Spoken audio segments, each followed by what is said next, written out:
중세 시대에 많은 사람을 죽음으로 내몰았던 대표적 사건을 들라면 단연 흑사병이라고 할 겁니다.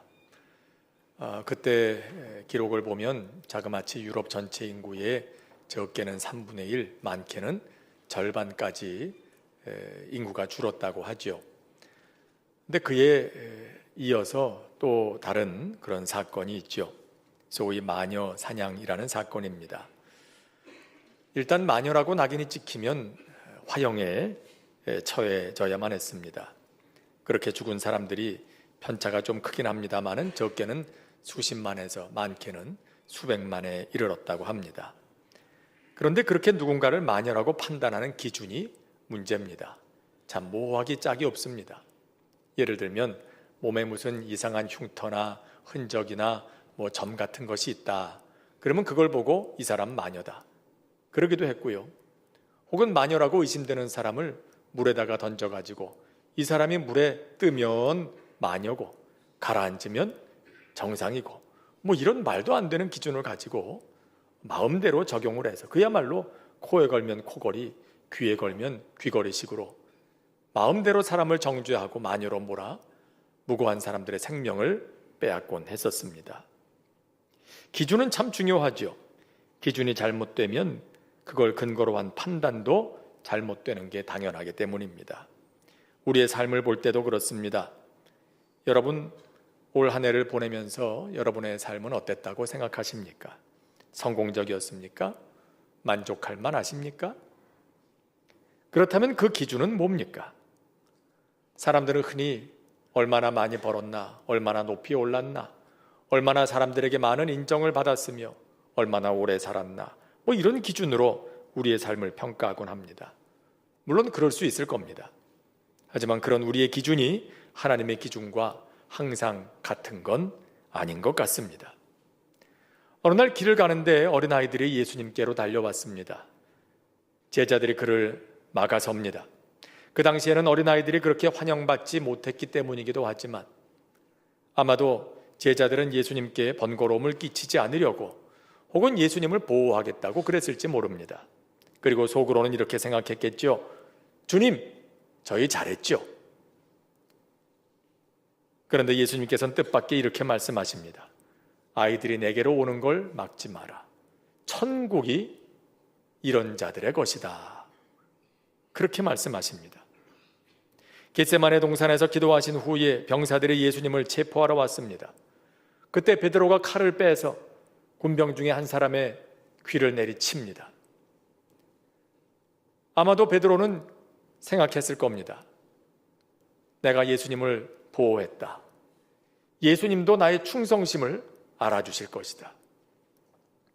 그런데 예수님 뭐라고 하십니까? 칭찬보단 도리어 책망에 가까운 말씀이셨습니다.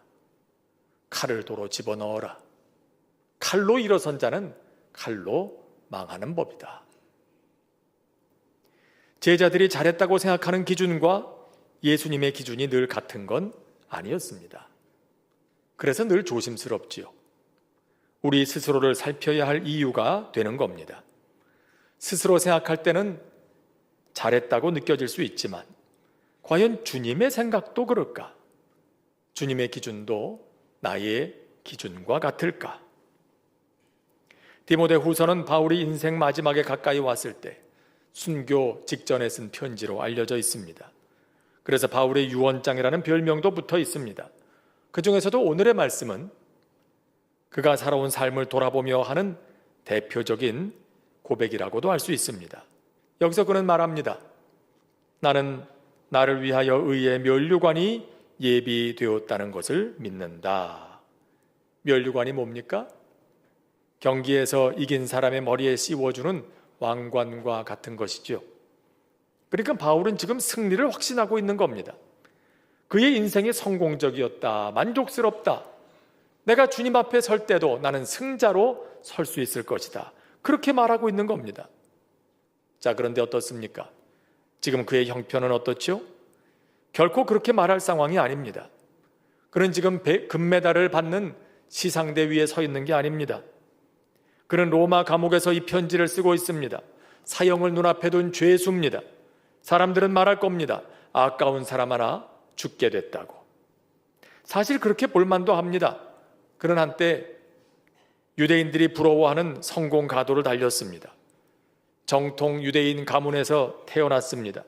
어려서부터 엄격한 율법 교육을 받았습니다. 당시 최고학자인 가말리엘로부터 랍비 교육을 받았습니다. 이후에 상당 기간 랍비로도 활동했습니다. 인생의 길이 이렇게 잘 뚫릴 수가 없습니다.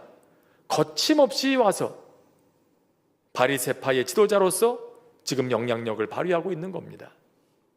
그의 미래는 탄탄대로 아주 보장되어 있는 것처럼 보였습니다. 그것을 그는 이렇게 표현하는 것입니다. 빌립보서 3장에 나는 8일 만에 할례를 받고 이스라엘 족속이요 베냐민 지파요 히브리인 중에 히브리인이요 율법으로는 바리새인이요 열심으로는 교회를 핍박하고 율법의 의로는 흠이 없는 자다. 그랬던 그가 지금은 죄수가 되어 갇혀 있는 것입니다. 그가 박해하던 예수를 위해 죽게 생겼습니다. 그러니 사람들이 그를 두고 그렇게 말할 만하지 않습니까? 어떻게 바울 같은 사람이 이렇게 될 수가 있나? 그의 인생이 어떻게 이렇게 곤두박질 칠 수가 있나? 그런데 그 바울이 하는 말이죠. 이제 후로는 나를 위해 의의 면류관이 예비되었으므로 주 곧 의로우신 재판장이 그날에 내게 주실 것이다. 여러분, 그가 그렇게 말할 수 있는 이유가 뭘까요? 어떤 근거로, 어떤 기준으로 그의 인생을 보고 있기에 그는 이렇게 승리를 확신할 수 있는 걸까요? 오늘 본문에는 그 이유를 다음과 같이 밝히고 있습니다. 첫째, 그가 선한 싸움을 싸웠기 때문이랍니다. 이것은 목적이 선했기 때문이라는 얘기입니다. 비록 그의 지금 모습이 사람들 눈에는 실패처럼 보이지만 그는 오히려 인생이 하나의 경주라면 그 경주에서 승자는 바로 나라고 자신 있게 말하고 있습니다. 그 이유가 그가 달렸던 경주의 목적이 선했기 때문이라는 겁니다. 선한 목적을 향해 달려왔기 때문에. 지난 수요일이 성탄절이었고 그 전 수요일이 올해 마지막 수요기도회였죠. 마침 그날 신명기 강의 마지막 시간이었습니다. 신명기의 마지막 34장을 함께 나누었습니다. 신명기는 모세의 죽음으로 끝나죠. 여러분도 아시다시피 모세는 40년을 광야에서 이스라엘을 이끌고 가나안에는 들어가 보지도 못하고 느보산에서 세상을 떠납니다. 그런데 그 이유가 뭡니까? 무리바라는 곳에서 이스라엘이 물이 없다고 원망을 합니다. 하나님께서 모세에게 반석을 명해서 물을 내라 그렇게 말씀하십니다. 그런데 평생 그렇게 온유함을 지켜왔던 모세가 지금까지 마음에 쌓여있던 분노가 폭발했는지 그만 거기서 실수를 하죠. 화를 벌컥 내고 맙니다. 반석을 두드리면서 말입니다.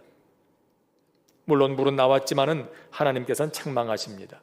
내가 나의 거룩함을 드러내지 않았기 때문에 너는 가나안에 들어가지 못하게 될 거다. 아니 이렇게 억울할 때가 어디 있습니까? 40년 내내 원망했던 건 이스라엘인데 어째서 평생 딱 한 번 화를 냈을 뿐인데 모세는 못 들어간다는 겁니까? 하지만 사실 이건 심판이 아니었습니다.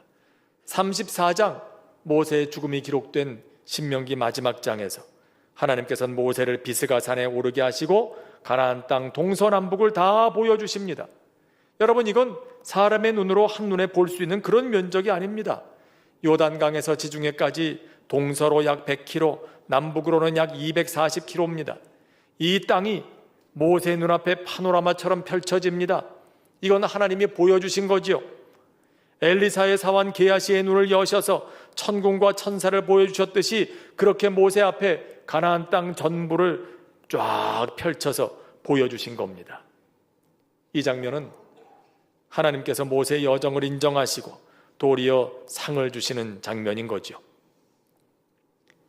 그래서 복음서에도 보면 예수님께서 산에 오르셨을 때 엘리야와 함께 모세가 나타나서 예수님과 하나님의 구원 계획에 대한 이야기를 나누지 않았습니까? 예수님과 하나님의 구원 계획에 대해 논의할 만큼 모세는 천국에서도 크고 인정받는 인물이었어요. 여러분, 그렇습니다. 사람들은 모세를 가나안을 향해 출발했지만 정작 들어가지는 못한 실패한 지도자, 비운의 지도자라고 할지 모릅니다. 하지만 하나님의 평가는 다릅니다. 그의 인생의 목적은 가나안이었습니다. 하나님께서 가라 하신 그곳, 그의 인생이 마치는 순간까지 그는 바로 그 목적을 향해서 달려왔습니다. 가나안, 하나님께서 가라 하신 그곳 말입니다. 가나안을 향한 방향만 올바르다면 가다가 멈춰도 결코 실패가 아닙니다. 여러분, 올 한 해 여러분이 세웠던 계획 다 이루셨습니까? 아마 그렇다고 생각되는 분들도 계시겠지만 그렇지 못한 분들도 많을 겁니다. 하지만 중요한 건 이겁니다. 우리가 달려왔던 그 방향이 옳았느냐 하는 것입니다. 하나님께서 기뻐하시는 그 방향, 그 목적, 가나안이었느냐, 하나님의 나라, 하나님 앞에서도 인정받을 수 있는 그 목적을 향해서 달려왔느냐, 그것이 더 중요합니다. 그렇다면 비록 우리가 원했던 그 결과에 미치지는 못했더라도 여러분 낙심하지 마십시오. 그것은 실패가 아니기 때문입니다.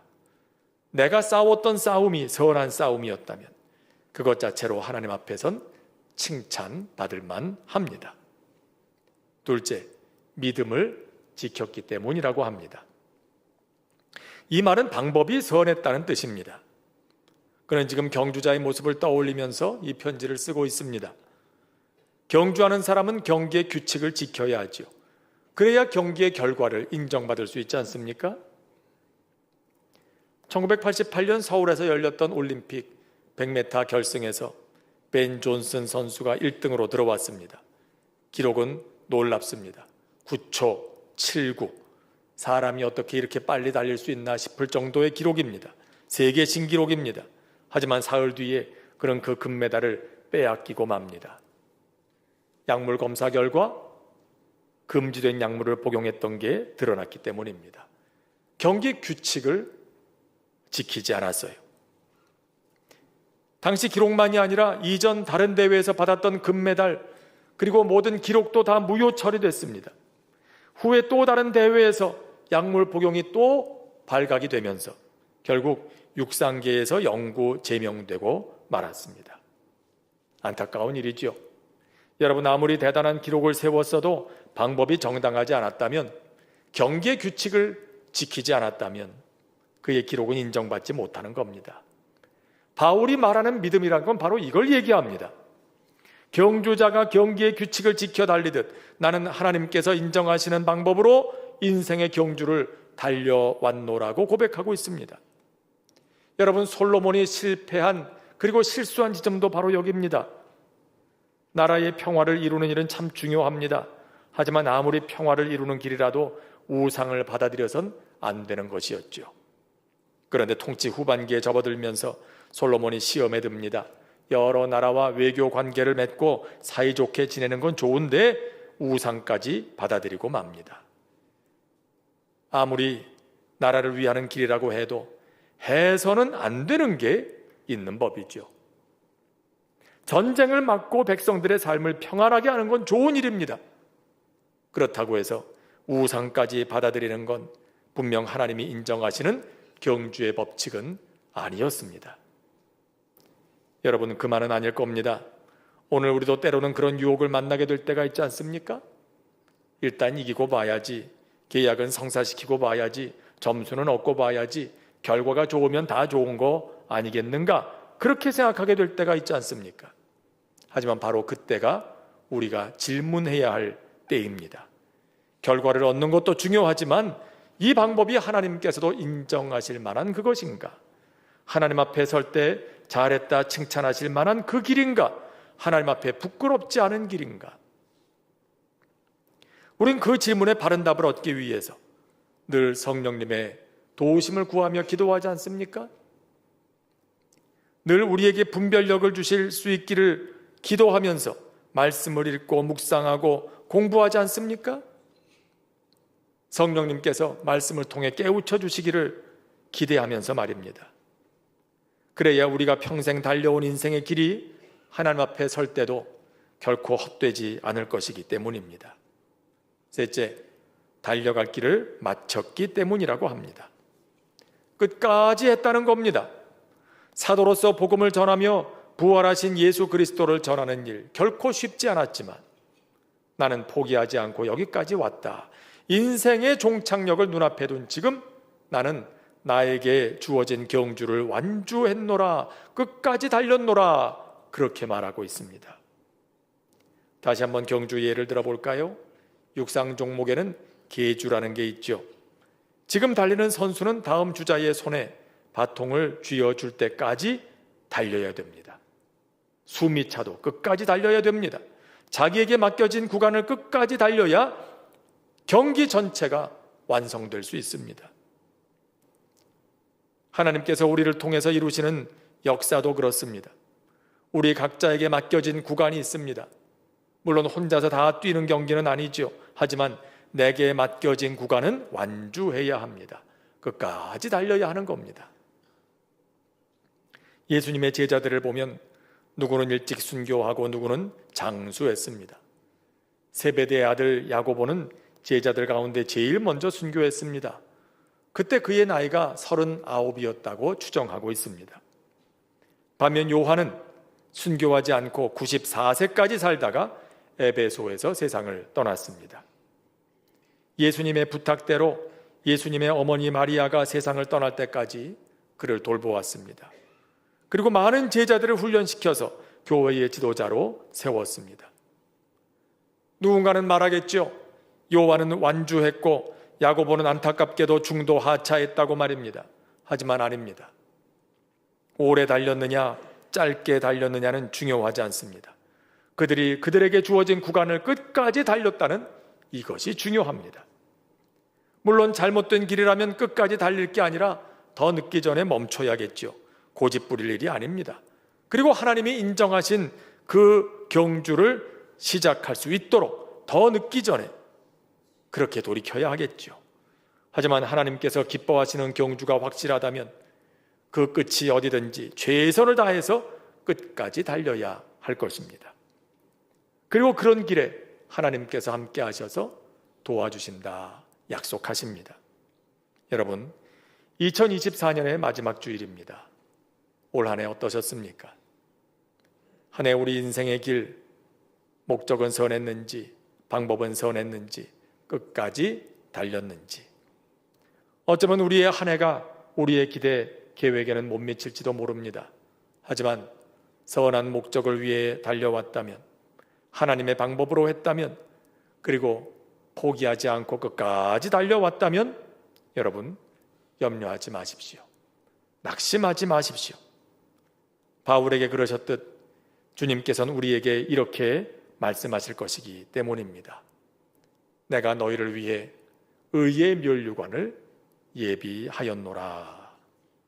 그리고 그 날을 바라보며 우리 앞에 놓인 인생의 경주를 힘써 달려가는 우리 모두가 될 수 있기를 주님의 이름으로 축복합니다.